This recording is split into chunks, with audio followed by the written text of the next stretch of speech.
Recently, I played through Halo 4 with Temmie, Sonoma, and Zan, and these are our real thoughts after completing the campaign. I remember playing it back in 2012, and I was totally fine with it. I just Right. remember being like, oh, wow, that's so sad. Cortana's gone. Yes. And then yeah. I replayed it again, when MCC came out, played it again. I'm like, wow, yeah, Cortana's gone. Replaying it now, I don't know why I was okay with it. It's something. It's fucking something. Even beyond the story, I did not have fun at all playing. I mean, I remember there being ammo issues before, but I was thinking like, oh, well, it's gonna be 4 players.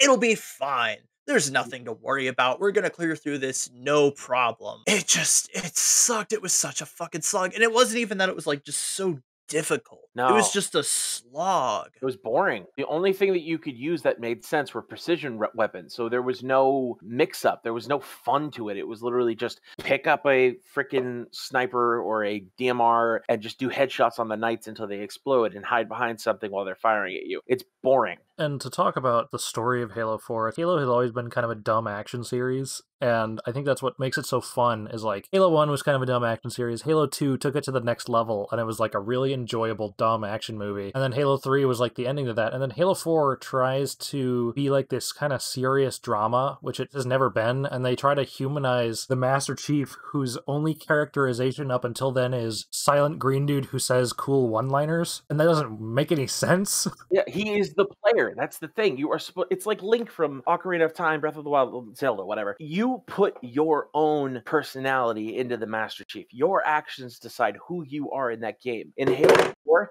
they shoved a personality into you, and it didn't feel like you were actually there. It felt like you were just along for the ride. And you can still give a strong silent type character a little bit more personality by making him do things. Like, I know it came out afterwards, but the Doom 2016, the Doom guy, you get a good sense of his personality when he never even says a word, because of, like, every time Samuel Hayden shows up, he just brushes him off. He's throwing things away, or he's just walking through people, grabbing things he doesn't care about, and then it's like, oh yeah, you need to sit here and do this carefully. He just smashes the thing to bits. Like, you get a sense Doom guy does not give a fuck about what's going on. And so, like, with Master Chief, if they wanted to, they could have him show off, like, physically emotional things or whatever. He can say a couple of words and whatnot and still be a badass, but he never gets the chance to do anything like that. He is still a vessel for the player, but in the wrong way. He's that kind of character that turns into, from the strong silent type to the character that just is like, oh, what are we doing? What is this? Where are we going? Blah, blah, blah. And he's really boring. Whereas before he didn't speak, so he couldn't be boring. I had fun. I shot people. I do also think, like, if you're, like, a much more casual player, I think Halo 4 is enjoyable, but I am a pretty hardcore Halo fan, and so, like, it was a lot of disappointment for me, and also, as a game design major, I kept looking at this like, oh, hey, here's all these really dumb design decisions they made that you wouldn't really notice if you were just playing through it casually. Because Halo 4 was designed, they wanted to make it a little bit more like Call of Duty with the loadouts and stuff like that, and so what they did was they balanced a lot of weapons around the thing, so the suppressor, the assault rifle, and the storm rifle, they're all basically the same amount of damage because they want you to be able to pick between the three when in multiplayer. There's like the DMR, the Carbine, those are all basically the same weapon because they're balancing around things. So that sort of ruins the whole Halo sandbox of weapons where you pick a different weapon because it feels different and they have different attributes. So it's like, oh, back in the originals, it's like, oh, hey, these plasma weapons, the human weapons are good and you have to reload them and you run out of ammo, but these plasma weapons, you don't ever have to reload them. You just have to worry about them overheating. And that was like what made the Covenant weapons cool in Halo CE. And then they'd iterate on that over the years and whatever, and they'd have all these different weapons. But then in Halo 4, okay, here's these couple of starting weapons that aren't very good. You're going to trade them out for a precision weapon because those are a little bit better. And then when there's a power weapon, you'd always pick a power weapon in Halo because they're fun and neat, but they just felt necessary in 4, not just like a fun thing. It's like, if I don't pick this up, I'm going to be at a severe disadvantage, whereas in like the previous Halos, it was more like, I'm going to make this next section easier, but I could still do this without it. In the original games, different weapons did different things. Like Covenant weapons took down shields really quick,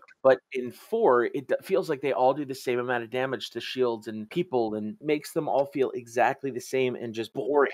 The Covenant Carbine in 4, they mentioned specifically as a ballistic weapon, which I don't think it was in the previous games, so that you know it doesn't do extra shield damage, so it just feels like you're using an alien DMR when it's not actually that unique anymore. Something a little funny about the Carbine, just want to point in. Yeah. They actually had to buff it because it was actually really bad. I can't remember if it was in Halo 4 or Halo 5, because the shots weren't precision. They were actually random. It's like, because the shot wouldn't go straight on the reticle. It was like the AR bullets where they would fly to the side. Some of the times when you'd hit them in the head, it would actually go right past their head. The whole Halo 4's art style changes, which are super controversial. Like, I know some people like the way that Halo 4 looks. And even if you enjoy the art style changes, Halo 4 has way too much bloom that makes everything look really bright, but also everything is really dark. And so you end up with this like overbearing glow on the screen and then shadows you can't see. And it ends up with a lot of enemies. Enemies like in Halo have always been very colorful, but in Halo 4 they're so hard to see against the backdrop.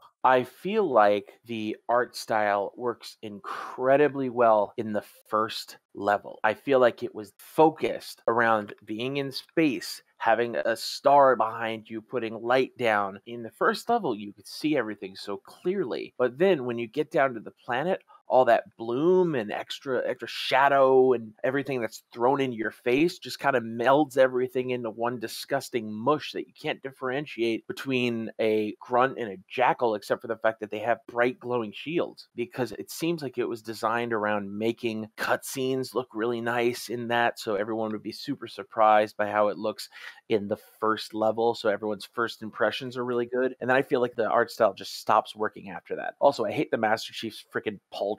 To Halo 4's credit, so Halo 4 came out in 2012, and the facial animations still actually look pretty good. So the cutscenes have aged pretty well, besides the fact that they're mostly kind of boring. And just like visually, they've aged well. Like the actual cutscenes themselves don't have much substance, and nothing exciting really happens in the cutscenes. The Didact is easily the weakest enemy in terms of writing of the Halo series. It's like Halo 1, we get introduced to this character that we think is our friend, and then it turns out that, I guess he unintentionally betrays us. He thought we were Reclaimer, so he had no ill intent towards us to lie to us about the lighting of the ring. And then in Halo 2, we've got Tartarus and Truth, who are like both really well written as very clearly manipulating the Arbiter, and then when you finally have to fight Tartarus, they've been building it up. The Tartarus fight in Halo 2 sucks, but the build-up was good. And then like Halo 3, the villains were a little not great, but you finally get to kill Guilty Spark after he's been plaguing you for 3 games. You kill Truth to finish off the Arbiter's storyline, whatever. With Halo 4, the Didact is like a soap opera villain. It's so ridiculous to the point of he can telekinetically hold you in place, but then multiple times chooses to throw you instead of just killing you outright. He can hold you in his arm, like he could crush you or something, but he just kind of hangs around. He just throws you. If they would have rewritten like the story for that a little bit,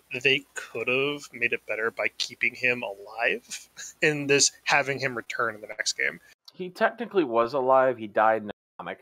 Yeah, that's a whole other mess. He survives that event in Halo 4 and then is in a comic, and then it dies in the comic. So as far as anyone's concerned, he dies at the end of Halo 4. Well, I'm not talking about that fight. Do it in a different way, so then it's not perceived that he's dead at that point. You very visibly see him escape, so then you know you have an enemy and you can build it up more.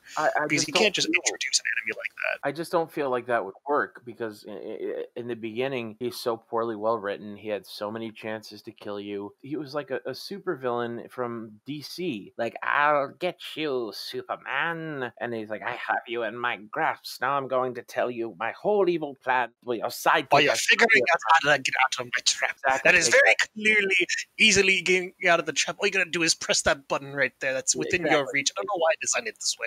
Part of what was cool about the old Halo games is, like, especially with Halo 2, one of my favorite set pieces is seeing the Scarab and then going through the level as the Scarab has walked over this bridge, watching the Scarab like shoot a laser down into the bridge while you're underneath it, and then finally, as the like climax of that sequence, jumping onto the Scarab, killing everything on it and taking it out. Part of what makes that so special is you have full control over everything you're doing when you're doing that, and that's part of Halo in general, is all of their set pieces, you have full control over your character. But in Halo 4, there's a ton of set pieces where either you're kind of just, you're in first person watching the character do things, or it's a quick time event, and I fucking hate quick time events because they're the laziest solution to things. Either make something a cutscene or give me full control over my character. A really good example of that is like, you know, the classic Halos with their set pieces, but then there's like the Uncharted games do full control set pieces really well.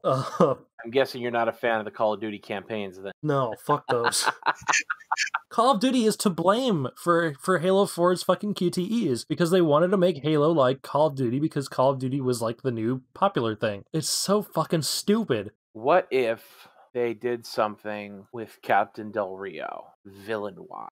Because I feel like he's so overcome by his pride and anger. I feel like he would do something drastic if he had the chance to. It would have made a good subversion of like the Halo villains, because like the Halo villains have always been the alien, so like having the villain be the captain would have been an interesting choice. I feel like with Halo 4, they had such an opportunity to do something new and imaginative. And if they had just followed through with Captain Del Rio's story of him abandoning the Master Chief and doing something, you know, nuts, and eventually maybe he kind of loses his shit and like not joins the Didact, but tries to actively destroy the Master Chief with like the resources at his disposal. Throughout the Halo series, they're always showing they're always showing Master Chief as this badass. Things in Halo 2 that he does in cutscenes is like, oh yeah, I'm gonna ride this bomb out of this space station over to an enemy ship, arm it, throw myself back to another ship, and then we're gonna get out of here. And in Halo 4, it's like, let's do this QTE where this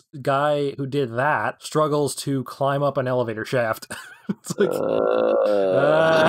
the finale to Halo 4 is going to be Master Chief struggling to hang on to the side of a hardlight bridge, and then he's going to throw a grenade into the Didact, and he's going to fall off a bridge. And then he's going to struggle to shimmy-shammy towards a nuke. What's even funnier about that sequence is there's a couple of different checkpoints where if you take a little too long with the QTE, it will have an animation of you failing. So it's like if you're hanging off the side, it fails you and you fall off the side. If you try to go to the Didact, he'll notice you and he'll throw you. But after you defeat the Didact, you can just sit there and then it just resets you. There's no animation. It just resets you because they were so lazy, and there's like such a illusion breaking moment of we'll just fail you because fuck it. It's like, why? If they're not gonna do something, don't let me do it. Just make it a cutscene. It would still be boring, but it would be more consistent. From Halo 1 to Halo 3, I enjoyed the endings because it was like that callback to Halo 1 where you're driving off the Halo ring and you make it in the Warthog just in time. The Halo 2 ending. What was the Halo 2 ending? So Halo 2 has a really terrible ending where the actual ending of Halo 2 is just Master Chief gets on board the key ship and then he just says, "Sir, finishing this fight," and then the game just ends. That didn't feel like an ending. Sure, the line's good. The ending is very anticlimactic, but Halo 2's ending is really, really weak. It should have ended after the Arbiter defeated Tartarus, and with the cutscene of them revealing that there are a bunch more Halo rings that can be activated from the Ark. I think that would have been a really good place to stop.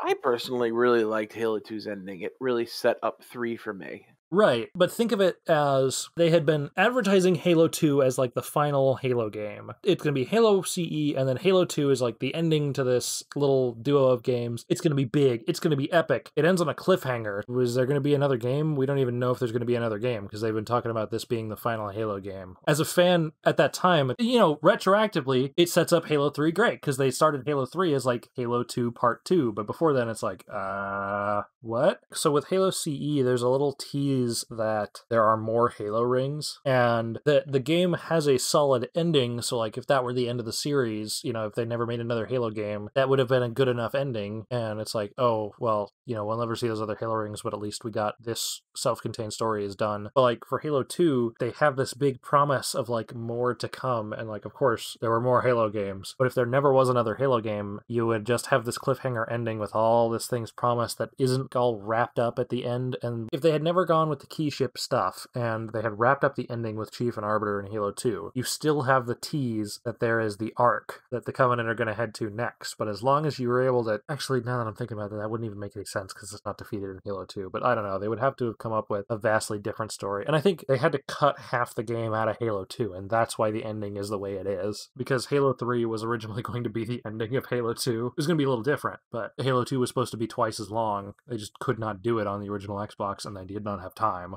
There's also, in terms of playing each game individually, if you were to play CE for the first time, that's fine because that's the beginning of the series, so that's where the jumping off point is. If you play Halo 2 for the first time and you haven't played CE, you would miss out on a little bit. They do a little bit of characterization. You are some kind of war hero. This woman whose father died in the first game, okay, I get that. I like this character. Apparently he survived from the original Halo ring. You still get a good sense of who each character is in Halo 2 because they do some characterization. Even with like 343 Guilty Spark, it's like, here is this thing. He monitors a Halo ring. He is considered like a holy religious symbol to the Covenant, and that's why we want him. The Arbiter is like this brand new character, so we get a really good explanation of who he is and what he did in the first game. Even if you haven't played the first game, you sort of get like, okay, so he has some history with the Master Chief. But it's like Halo 3, they introduced that as directly off of Halo 2. So it's like, there's this big green man who fell out of a ship in the sky and survived.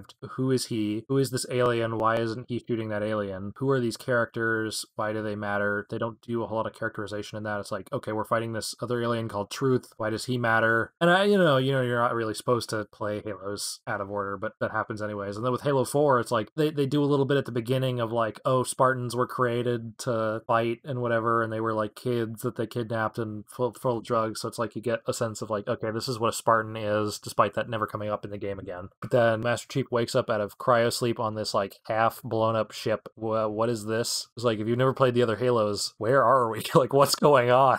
The Master Chief mentions, it's like, oh, we should have had a truce with the Covenant. So it's like, okay, these aliens we're fighting, we had a truce with. Okay, I guess, but then why are we fighting these aliens? You never get an answer for that. When they teleport with the weapon to another Halo, they're like, is this why the game's called Halo? Why aren't we going to the Halo? What's this? Yeah, you don't ever go on the Halo ring. Yeah. There's no point in it being there. I was so disappointed. I had such high hopes for it. Halo 1 has a beginning and an ending. So when Halo 2 changes the art style, because they did, it makes sense. So it's like, oh, hey, here's your old armor. This is the new armor. This is what armor looks like now because your armor got used up or whatever. You need new armor. And so you use that armor into Halo 3. But because Halo 3 ends with Master Chief floating off in space, with Halo 4, when they change the art style, it's like, okay, this is a continuation from where Halo 3 left off, plus a few years. But all this looks different. Why does everything look different? It doesn't make any sense.